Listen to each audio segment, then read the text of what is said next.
नरेंद्र देव जी से कि वो आए।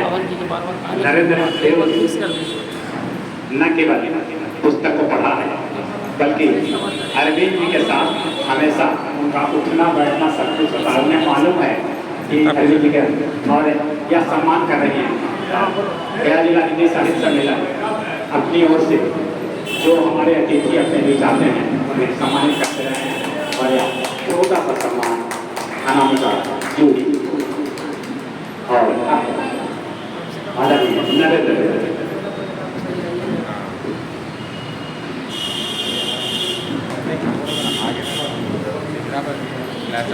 गया जिला हिंदी साहित्य के सभागार में उपस्थित सभी विद्वजनों का आभार प्रकट करता हूँ, अभिनंदन करता हूँ, वंदन करता हूँ।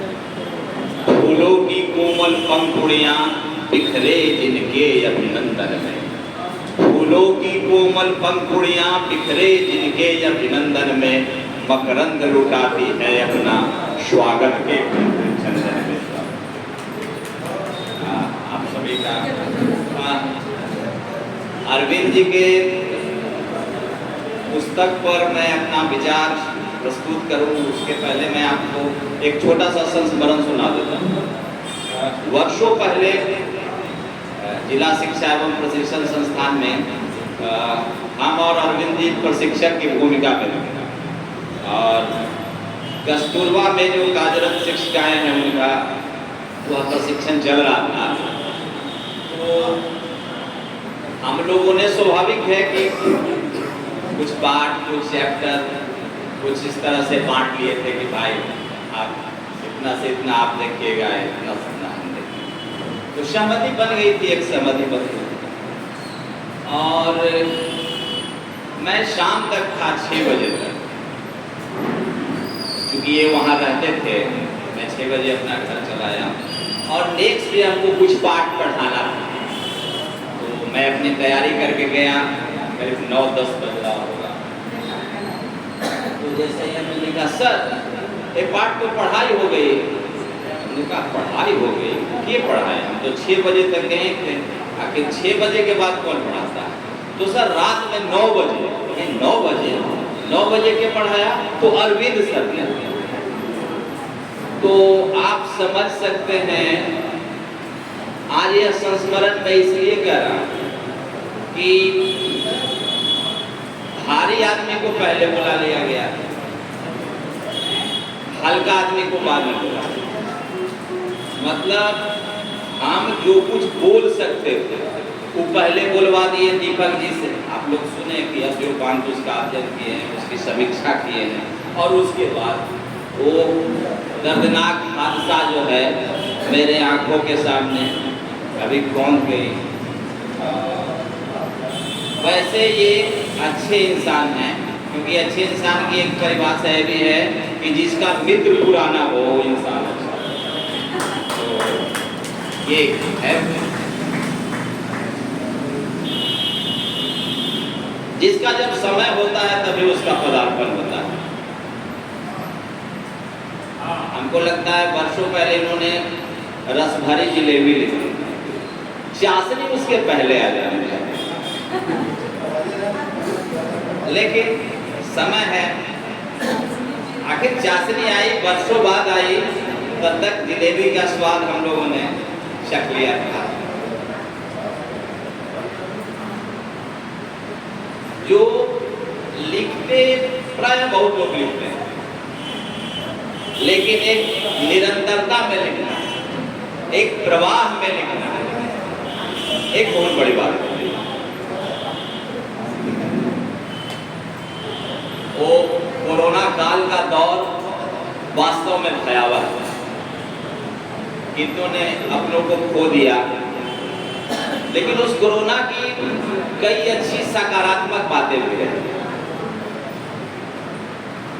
जिसने जीवन जीने की और दूसरों को कैसे जीवन जीने के लायक बनाया जाए। कुछ लोगों ने इस साहस का परिचय दिया और वैसे ही क्षणों में इनकी अरविंद सर की जो पुस्तक थी राइट डाउन इन लॉकडाउन, हाथ पर हाथ धरकर बैठे नहीं रहे, बल्कि इन्होंने समाज को जीने की नई दिशा प्रदान की उस राइट डाउन और लॉकडाउन के बाद।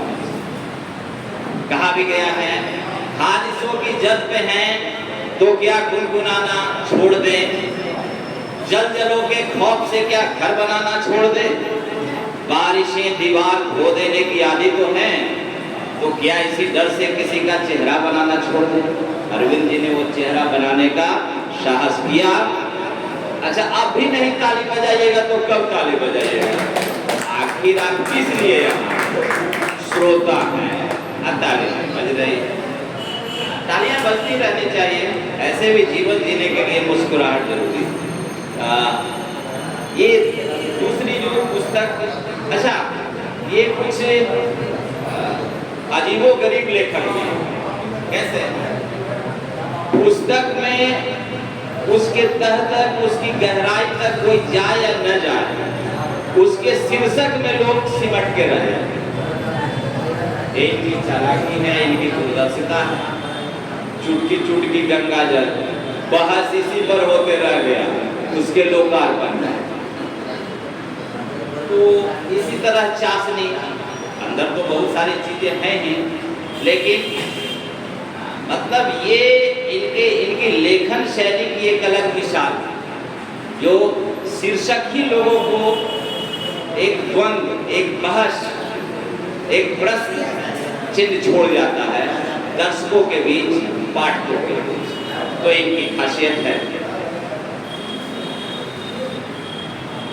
चाशनी पुस्तक,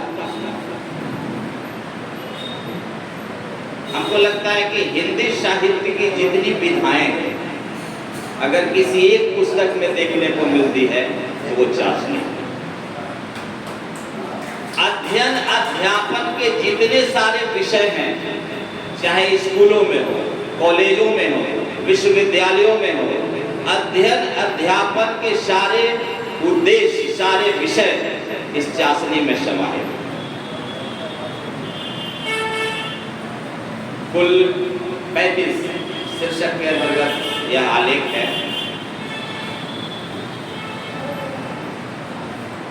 लिखना, इस चाशनी में प्रत्यक्ष ज्ञान, मैं जिस शब्द का उल्लेख कर रहा हूं वह प्रत्यक्ष ज्ञान। ज्यादातर चीजें देखने के बाद लिखी गई है। लाइव कमेंट्री सबको पसंद आता है, तो जब आप पढ़ेंगे तो एक तरह से किसी भी स्थल का, किसी भी विषय का यह एक लाइव कमेंट्री आपको इस चाशनी में देखने को मिलेगी। और अंततः चूंकि मूलतः तो यह साहित्य का सभागार, कई लोग बैठे हुए हैं अपनी कविताओं को लेकर के, तो अंततः इस चाशनी के संबंध में मैं इतना ही कहूंगा, यह चाशनी अतीत की स्मृति है, अतीत की स्मृति है, वर्तमान का गौरव है और भविष्य के लिए प्रेरणा है, भविष्य के लिए प्रेरणा है। यह चाशनी हमें यह रास्ता दिखाती है चाशनी। और मैंने निरंतरता की बात कही है। राहें जहां तक जाएगी राहगीर वहां तक जाएगा। तुम दरिया से क्या पूछ रहे हो नीर कहां तक जाएगा? तुम दरिया से क्या पूछ रहे हो नीर कहां तक जाएगा? अरे खींच धनुष की डोरा, निशाना साधो अपनी मंजिल का, बाकी बाद में देखा जाएगा तीर कहां तक जाएगा, तीर कहां तक जाएगा मैं नहीं कह सकता हूं। बहुत बहुत धन्यवाद। आभार।